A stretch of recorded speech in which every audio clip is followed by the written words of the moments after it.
Ernesto. Okay, so here we have your 3Z.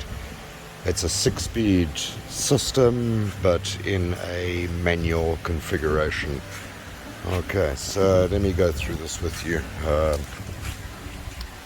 I'm going to start on the right hand side. You've got a branch coming down here, and it goes down to your O2 sensor, right hand bank. Okay, on the split you've got a 4-pin connector over there that plugs into your alternator. That's all been wired, and your charge light is basically in your client plug, which we will get to in a minute. Show you how that all works. So the only thing that you need to do on your alternator is basically plug that in, and then obviously connect your charge output to your battery. Okay. You've got a bridge coming out of here. This goes to a 5-pin connector which plugs into your airflow meter. Okay. I don't know if you're using the intake pipe, but we'll go through that. Just make sure that your airflow meter is the right way around.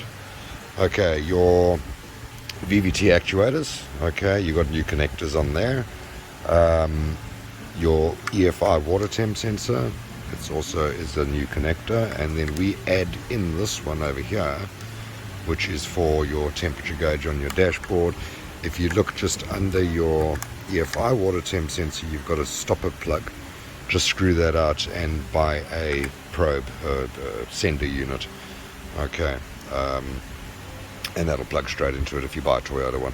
Okay, 6-pin throttle body. So because it's the 6-speed.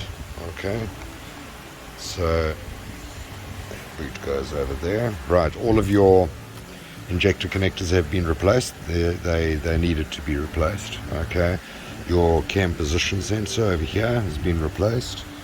None of your coils, packs, connectors have been replaced because they never go bad.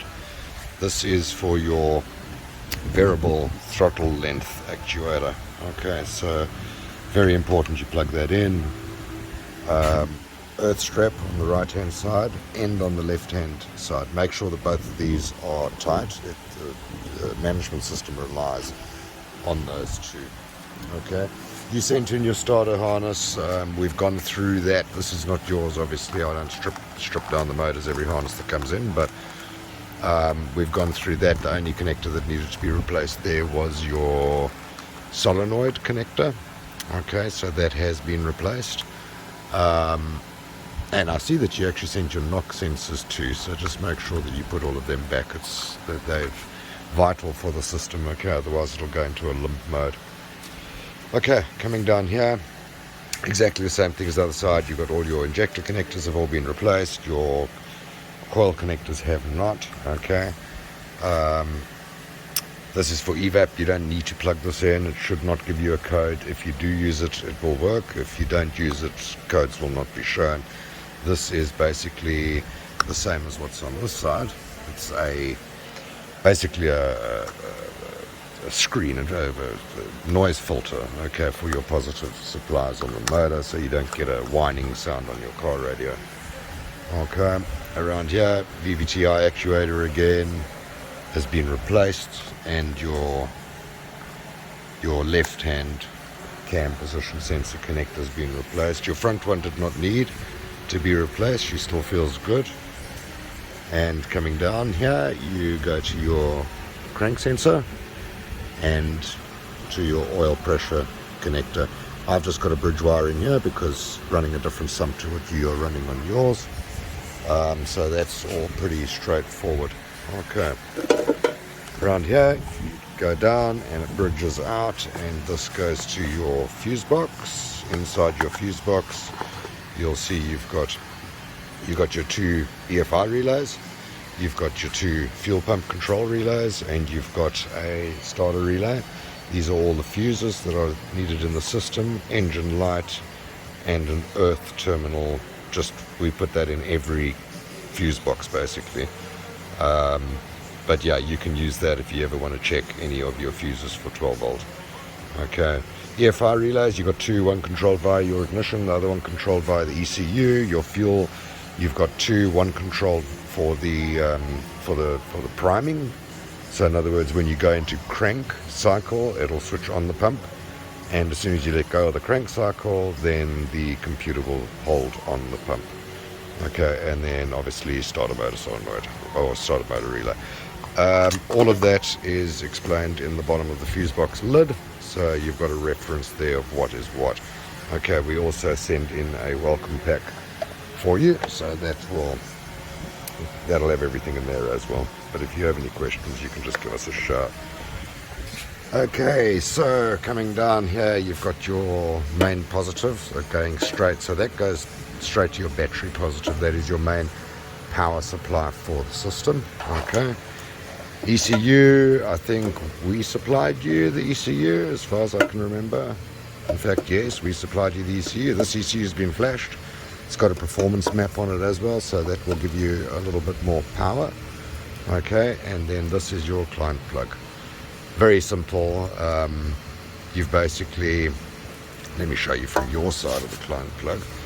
So you've basically got a plug like that. Okay, all of these wires are in your folder that you will get. Okay, it'll explain exactly what they are, but it's very simple.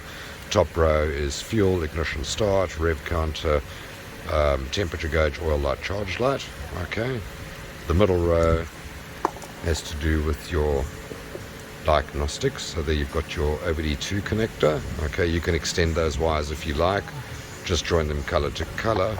Okay, and then the last 6 down here are for your accelerator pedal. What I've done there is I have extended this for you, and I don't know, it must be 5 feet or whatever, and then you've got the connector on there, which is a straight 6. Now on there you could use a 6-speed accelerator pedal, you can use a Sequoia, you could use a Tundra, you can use whichever one you've got. I was not sure which one you've got there, so I presume it's going to be either the 3Z 6-speed or it's going to be a Tundra or something like that. Sequoia, Tundra, Forerunner, any of them that came with the V8s will work and will plug in. Okay, so that is basically it. Don't forget about your O2 sensor on the left bank. That's also critical. That's basically it. What I'll do is I will put on the airbox and plug in the airflow meter, and then we will go through it and give her a test run for you. But you should all be good. Okay. Oh, the one thing I didn't show you on here is, yeah, you got your fuel ignition start. These other 4 wires over here are all for your cluster. Okay, and then you've got one yellow one on the bottom row, which is for your engine light. Okay, and on the middle row you also have 2 wires, a pink and a yellow, and these go to your speed sensor for your air conditioning pump, for your AC pump. Okay, but all of that is explained in your pack. Okay, in your folder. And yeah, let me get everything together here and I'll send you a video of her running.